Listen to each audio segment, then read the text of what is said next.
வணக்கம் நண்பர்களே, நான் உங்கள் ராதன் பண்டிட். இந்த வீடியோ நண்பர்களே பிப்ரவரி 14ஆம் தேதி எப்படி இருக்கும் எல்லா ராசிகளுக்கும் தினசரி பலன். அன்றைக்கி அதாவது பிப்ரவரி 14 இன்றைக்கி சனிக்கிழமை, துவாதசி தேதி, பூரட நட்சத்திரம், தனுர் ராசி. மேஷ ராசியை பொறுத்த வரைக்கும் ஒரு பிரில்லியண்டான ஒரு சக்ஸஸ்ஃபுல்லான நாள். என்ன வேணாலும் முயற்சி பண்ணி பாருங்கள், ஜெயிக்கிறதுக்கு வாய்ப்பு இருக்குது. ரிஷப ராசியை பொறுத்த வரைக்கும் ஒரு என்ஜாயபிள் டே எடுத்துக்கங்க. சந்திராஷ்டமம் இருந்தாலும் சுக்கிரன் சாரத்தில் சந்திரன் இன்பகரமான நாள்னு சொல்லலாம். உதாரணத்துக்கு வேலண்டைன்ஸ் டே ஏதாச்சும் ஈவினிங் கொண்டாட்டம்னு போனோம்னா நீங்கள் போகலாம், கொண்டாடலாம். அடுத்து மிதுன ராசியை பொறுத்த வரைக்கும் டெஃபினட்டாக அந்த இல்லற வாழ்க்கை, நண்பர்கள், பார்ட்னர்ஸ், என்டர்டெய்னிங், என்ஜாயபிள், இது அருமையாக இருக்க போகுது. அதேமாதிரி கடகராசியை பொறுத்த வரைக்கும் நீங்கள் ஜெயிக்கலாம், வெற்றி அடையலாம், லாபம் சம்பாதிக்கலாம், இது அருமையாக போகும்.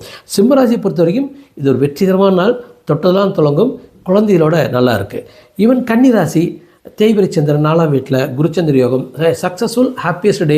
நீங்கள் என்ன நினைக்கிறீங்களோ அதை நீங்கள் அடைஞ்சிடலாம். துளராசி வெற்றிகரமான நாள், தொட்டதெல்லாம் தொடங்குது.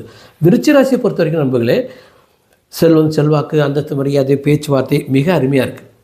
தனுராசியை பொறுத்த வரைக்கும் ராசியில் சந்திரன் அஷ்டமாதிபதி, ஆனால் குருச்சந்திர யோகம் கொஞ்சம் வலிக்குது, கொஞ்சம் கவலைப்படுறீங்க, ஆனால் நீங்கள் ஜெயிக்கிறீங்க. மகராசி பொறுத்த வரைக்கும் சுப செலவுகள், சுப அலைச்சல், சுப வெற்றி, வாழ்க்கை நல்லா எடுத்துகிட்டு போகிறீங்க. காரணம் விரயத்தில் குருச்சந்திர யோகம். கும்பராசிக்கு தொட்டதெல்லாம் தொடங்க போகுது, அப்படியே பியூட்டிஃபுல்லாக நீங்கள் ஜெயிக்கிறதுக்கு வாய்ப்பு இருக்குது. ஒரு இன்பகரமான நாள் எடுத்துக்கலாம்.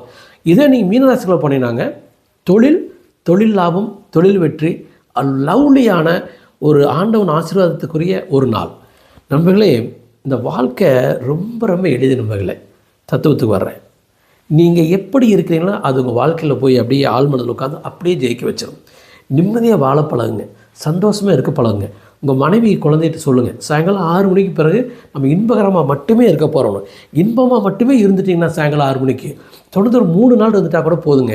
நீங்கள் என்ன நினைக்கிறீங்களோ அதையெல்லாம் நீங்கள் அடைய ஆரம்பிச்சிருவீங்க, ஜெயிச்சிருவீங்க. நைட்டில் ஹாப்பியாக இருங்க, பகலில் ஜெயிச்சிடலாம். நன்றி மகளே.